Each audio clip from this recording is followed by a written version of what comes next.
Hi, welcome back to the Brief Chronicles. Sometimes I think about where I started, how the world saw me, and how I saw myself, how different everything felt my body, my pace, my journey. Growing up with a disability wasn't easy, not because I wasn't capable, but because I constantly felt like I had to prove I could do simple things. Things that came naturally to others, things people never even think twice about. There were days I felt small, days where I felt behind, days I felt like life had already made decisions for me, and before I even got a chance to decide anything for myself. And then there were people who changed everything. My parents, they were my first strength, the first people who looked at me not with pity, not with fear, but with belief. They never treated me like I was less. They never let me feel broken, and they held me when I cried, stood by me when I failed, and reminded me that I wasn't fighting this journey alone. My teachers, they didn't just teach me chapters and lessons. They taught me how to trust myself, how to take small steps, how to be patient with my journey. Some days I couldn't keep up and they slowed down, and that mattered more than anything. And then there is one person whose love still follows me even though she isn't here anymore, my mousy, or you can say aunt. She was the one who believed in me when the whole world saw me as different.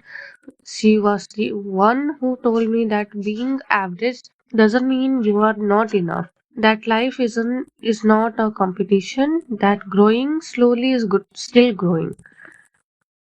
And I was almost zero in studies, lost, confused, disconnected, but she sat beside me, patient, warm, loving. She explained things again and again until my mind understood them and my heart believed it would. I became an average student, and that average was the biggest achievement of my life. Not because of mark, but because it meant I wasn't helpless.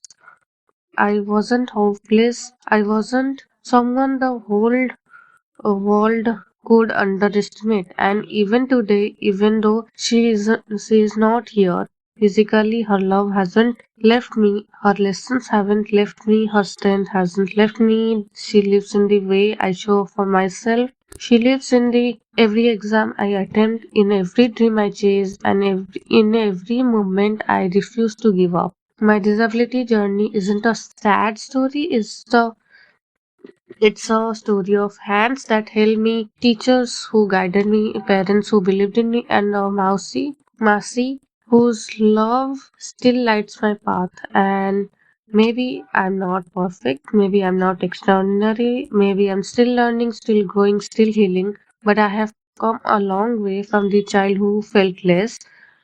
I have come a long way from the student who felt she couldn't catch up. I have come a long way from zero. So here I am today. And because I came from love, because people cared, because I didn't give up on myself.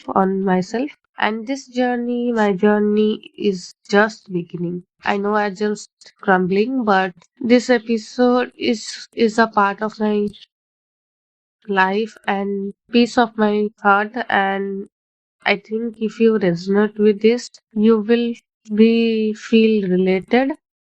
And thank you for being here and love me.